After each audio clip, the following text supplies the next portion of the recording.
Hoje fazendo a nossa tradicional retrospectiva da semana no domingo, lembrando que eu fiz um short e reel em 3 minutos comentando os principais eventos da semana, e aqui eu vou tentar editorializar um pouco mais, então se você quiser ter acesso só aos headlines, você vai lá nesse reel ou no short lá no YouTube ou no Instagram, enfim, onde você preferir. Eu vou começar hoje pela notícia da sexta-feira, que foi o relatório do desemprego, o payroll, que veio numa divulgação muito favorável para o mercado americano, porque demonstra uma desaceleração, né. Num primeiro momento, você pode fazer uma leitura pessimista de que: "Olha, a economia americana não está tão bem assim quanto imaginamos", mas não é dessa maneira que o mercado está interpretando. Esperava-se uma divulgação aí de adição de 80.000 vagas de emprego líquidas, e no final houve uma contração de 23.000. E maio e junho também foram revisados e houve uma contração de 103.000. Então, o que que aconteceu? Uma média de adição nos últimos 3 meses de 20.000 vagas por mês, que é muito pouco, né, para a economia americana. E o desemprego de 4,2 foi para 4,1. Mas qual foi a razão do desemprego cair? 264.000 pessoas deixaram a força de trabalho. Então essa participação de 61,4% da população é a mínima em 5 anos e meio, mais ou menos desde a pandemia. Mas isso foi bom no final das contas, porque a curva de juros como um todo caiu em todos os vértices, a pressão sobre o Fed para subir juros já diminui, então a probabilidade caiu bastante, coisa de 44% de probabilidade de alta em setembro, e isso fez com que os ganhos nos principais índices fossem muito altos na semana, né. Então, S&P subiu 3,58, o Nasdaq 5,19 na semana e o Dow Jones 2,96. Isso mostra o quê? Cuidado com essas, análises que de repente você consome na internet dos tais especialistas ou dos economistas que sempre estão divulgando o risco de que vai acontecer alguma coisa. E depois que o Aschenbrenner, até fiz um vídeo no YouTube, vai subir essa semana, depois que o Aschenbrenner teve aquela chamada de imagem, praticamente toda a alavancagem que havia ali no mercado financeiro já deve ter sido desfeita, né. Então, tô usando o caso do situational awareness do fundo, porque eu creio que aquilo ali tenha sido o termômetro da alavancagem e que tudo já foi desfeito. Então, você pega o índice de semicondutores, o SOX, por exemplo, o ETF SOX, ele já recuperou desde o fundo quase 20%. Então, a minha impressão é que pelo menos aquele excesso que havia de alavancagem já foi também, eliminado, e agora a tendência, na minha opinião, é que esse bull market continue pela confluência de fatores. Você tem os earnings, todas as empresas batendo earnings, se eu não me engano são 10 de 11 setores que bateram os earnings esperados, as margens estão muito elevadas.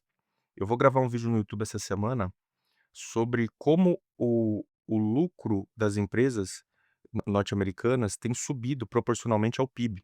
Então eu estava estudando um relatório do Buffett de 99, o relatório anual de 99, que foi divulgado em 2000, às vésperas do estouro da bolha da internet. Eu fui estudar novamente justamente para ver o que que o Buffett estava falando naquela época, né. E o Buffett fez uma análise de que ele pega números de crescimento de PIB nominal, inflação, e ele chega à conclusão que, olha, não dá para o lucro das empresas passar muito de 6,5% do PIB americano. E o fato é que hoje nós estamos com quase 12,5 aí, indo para 13% do PIB das empresas, o que significa que o lucro das empresas americanas, proporcionalmente ao PIB, cresceu muito, porque as receitas internacionais cresceram muito. Então hoje as grandes empresas americanas, basta se pensar numa Big Tech aí, num Google, numa Amazon da vida, Microsoft, as receitas internacionais dessas empresas cresceram muito, e elas se tornaram verdadeiras multinacionais, não que naquela época não fossem, mas hoje ainda mais, né. E por consequência, esse lucro das empresas americanas, principalmente quando nós olhamos para o índice, tem crescido de forma muito significativa e com margens historicamente, no topo. E eu penso que essas margens continuarão talvez até subindo um pouquinho, apesar de estarem no topo. É claro que qualquer economista e alguém mais ligado à econometria, por exemplo, e já iria vir com o argumento de reversão à média, mas o ponto é que com a inteligência artificial nós temos um ganho de eficiência enorme. E eu não falo nem do aspecto de demissão, só de você pensar que um colaborador hoje, ele produz muito mais do que ele produzia há 5, 6 anos, com uma IA na mão, eu vejo pelos meus negócios aqui. Hoje uma pessoa é muito mais produtiva, se ela souber usar uma IA, um Claude, pode usar até o GPT, o Gemini, não importa. A pessoa se torna mais produtiva, ela consegue endereçar mais tarefas, sem eu ter que adicionar um novo colaborador, e isso faz com que as empresas ganhem imagem. E nós estamos já percebendo essa disseminação de eficiência em outros setores da economia que não só o de tech. Então por isso eu tô muito animado, claro que eu posso estar errado, né, mas pelo menos eu prefiro ser otimista, coisa que eu raramente sou. E tô animado com o mercado americano, eu acho que a inflação, apesar de estar acima da meta, tem um Kevin Warsh que está olhando para os elementos voláteis e está falando: "Olha, isso aqui eu resolvo em uma semana, se o Irã e os Estados Unidos chegarem a um conflito, essa inflação cai". Então ele está muito cauteloso em subir por isso, na minha opinião, é a minha leitura. O petróleo ainda segue estruturalmente alto, esse foi acho que um dos poucos, calls que eu errei no começo do ano, que eu achava que o petróleo era para baixo, mas também não podia esperar que ia ter uma invasão na Venezuela e depois um conflito com o Irã, mas apesar disso, eu ainda acho que a tendência é para baixo, e se sair um acordo com os iranianos, eu acho que aí vem com tudo para baixo. O grande problema é que os iranianos perceberam que eles têm um grande poder de negociação chamado Estreito de Hormuz. Talvez fosse algo que eles jamais imaginaram que eles poderiam causar um tumulto desse nível, né. E depois saiu também no Wall Street Journal uma aliança entre Arábia Saudita, Paquistão e falando que são países que pensam o Oriente Médio e o Golfo Pérsico, de um modo geral, da mesma maneira, e que fizeram essa aliança justamente e isso tem feito essa aproximação desses outros países. A Turquia também faz parte desse acordo. Então, veja só que questão interessante, na medida em que nós agora vemos essa nova posição dos países ali do Golfo para tentar resolver o problema do Irã. Então, além disso, tem uma aproximação entre países e um novo arranjo diplomático geopolítico que também pesa sobre a região. Dito isso, se até o Scott Bessent está fazendo trade no petróleo, falou que: "Olha, não, isso aí, esse acordo sai em 2 dias, 3 dias", e não saiu, né. Mas ele só com essa declaração ele conseguiu conter bastante o preço do petróleo. Então fica também essa menção. E aí eu penso que, a política fiscal ainda é expansionista dos Estados Unidos, é verdade, tem esse problema, mas você tem condições financeiras de afrouxamento, na minha opinião, apesar dessa probabilidade de aumento de juros, eu ainda acho que é um Fed que não tem muito, espaço para subir tanto os juros. E isso faz com que a situação, o pano de fundo fique muito bom para as empresas, salvo se na próxima semana, agora entre 10 e 14 de agosto, com os resultados do CPI e do PPI, que é a inflação produtora e inflação ao consumidor, nós tenhamos um repique muito expressivo. Mas essa desaceleração, porque você não pode esquecer que o Federal Reserve tem um duplo mandato. O mandato não é só a inflação, o teu mandato inclui pleno emprego. Então, nesse ponto em específico, se o desemprego começa a subir, se nós começamos a ter um problema de eliminação de vagas de emprego, como já começamos a perceber pelas médias, o Federal Reserve será pressionado pela outra ponta do mandato. Então, tem que tomar muito cuidado, porque nós não podemos nunca esquecer que o Federal Reserve tem esse mandato de emprego também. Então, fica aqui esse meu comentário. Em suma, ainda estou muito animado. Eu acho que o destaque da semana do aspecto corporativo foi certamente Palantir. Comentei Palantir nos panoramas aqui da semana, então você depois, se você quiser ouvir mais sobre os dados detalhados, eu não vou fazer isso aqui, porque não, já fiz, mas para mim o detalhe foi Palantir, pela revisão de guidance, crescimento muito grande, mostra que tem muita demanda por empresa de IA, e a grande questão do Palantir é que o Alex Karp, ele é muito crítico aos modelos dos Frontier Labs, esses modelos de linguagem de Anthropic, de OpenAI, porque ele entende que esses modelos estão provavelmente capturando, furtando propriedade industrial das empresas sem que as empresas percebam.